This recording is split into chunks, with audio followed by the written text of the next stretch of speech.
Welcome back to the English Scholar Online Camp. This video is a continuation in our discussion about auxiliary verbs in Part 3-B. In that video, we discussed the function of auxiliary verbs as a non-finite type of verb. We discussed that auxiliary verbs are also known as helping verbs.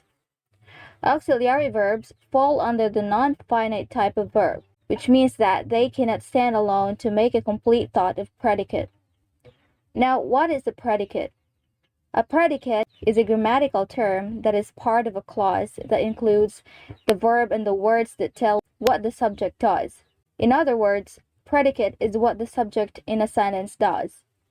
It contains the verb and any object or modifiers that are governed by the verb. Example: Andy walked. Here, Andy is our subject and walked is our predicate because it tells us exactly what Andy does. Another one: Andy walked far. Same with the first example. Andy is still our subject and walked far is our predicate because it tells us what Andy does and how he walks. Another one: Andy walked faster than Ken. Andy is our subject and walked faster than Ken is our predicate because it also tells us what he does and how he does the action walk, which is faster than Ken. That's predicate. A complete predicate mostly contains action verbs, and action verbs are different from auxiliary verbs. Auxiliary verbs only help other verbs, but they can't be used alone to make a complete thought of predicate. For example, I will, or I should. They might sound correct, but they are not because they do not give a complete thought. Read it again and think. Sounds lacking, right?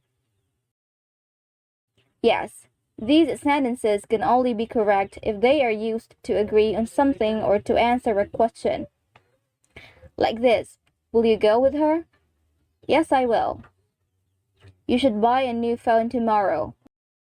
You're right, I should. See, it does not sound lacking. It will only sound lacking if you say I will or I should for no reason. That's how auxiliary verbs work. They need main verbs or other types of verb to make a complete thought. And in order to use them properly, we need to dig deeper into each of them and see when and how to use them. Here are the list of auxiliary verbs. It actually has two types: modal auxiliary verbs and semi-modal auxiliary verbs. For the modal auxiliary verbs, we have can, could, may, might, must, shall, should, will, and would. And for the semi-modal auxiliary verbs, we have dare, need, used to, and ought to. In this video, we are going to talk about the first four modal auxiliary verbs, namely can, could, may, and might. Let's start with can.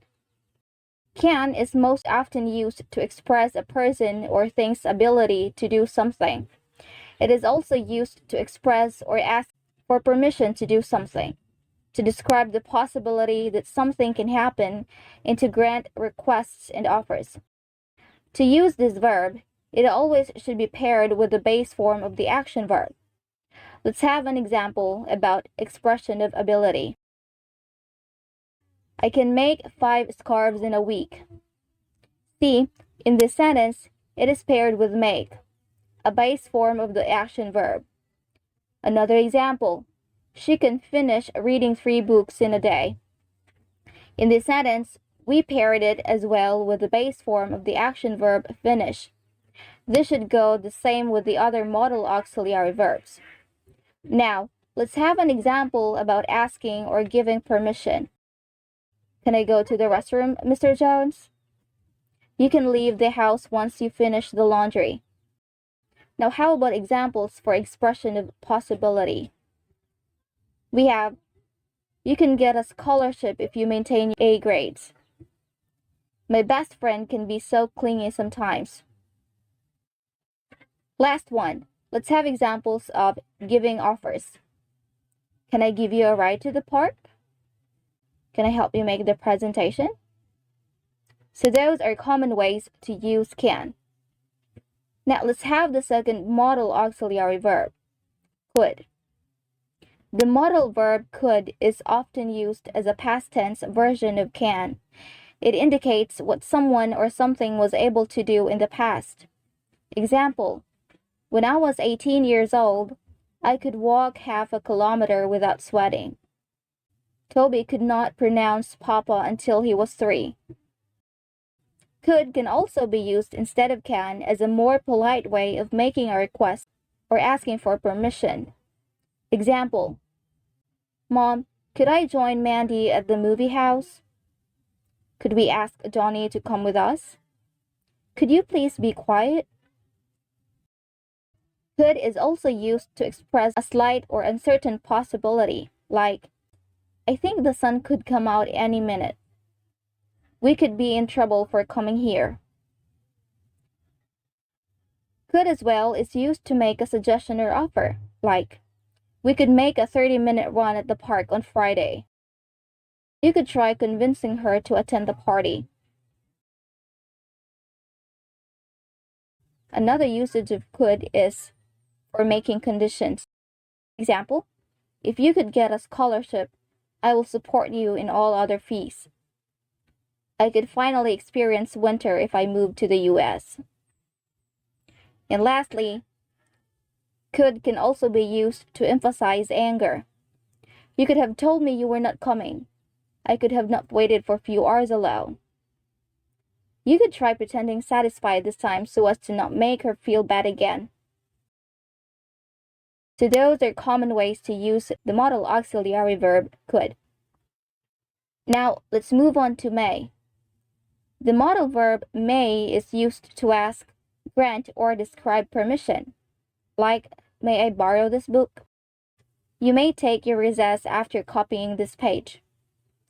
May I bring this home? May can also be used to politely offer to do something for someone. For example, may I help you carry those bags? How may I assist you? May is also used to express the possibility of something happening or occurring. For example, there may be some delays in the shipping. Ma'am, would you still like to continue with the purchase? Or it may also be used to express a wish or desire that something will be the case in the future, like, may God bless you even more. May you both have a fruitful and joyful marriage ahead. We can also use may as a rhetorical device to express or introduce an opinion about something. For example, may just to remind everyone that this is not an alcohol party. So those are some ways to use may. Now let's have might.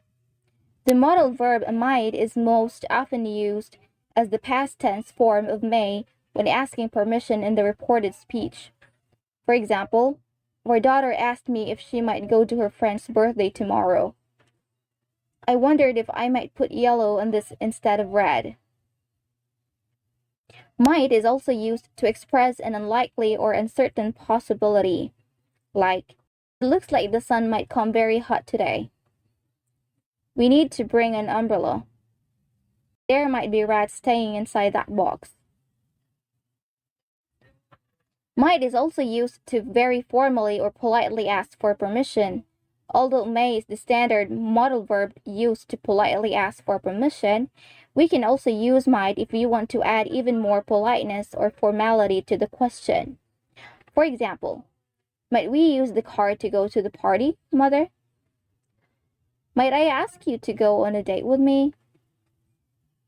Might can also be used to suggest an action or to introduce two differing possibilities, like, I might not be as smart as others are, but I can definitely go along. Our family might be poor, but we have very good values to boast on. And those are just common ways to use a might. Let's just pause there for now, scholars. The remaining 5 auxiliary verbs will be discussed in the next video. Just click the link below and you're there. Thank you for watching and see you next time.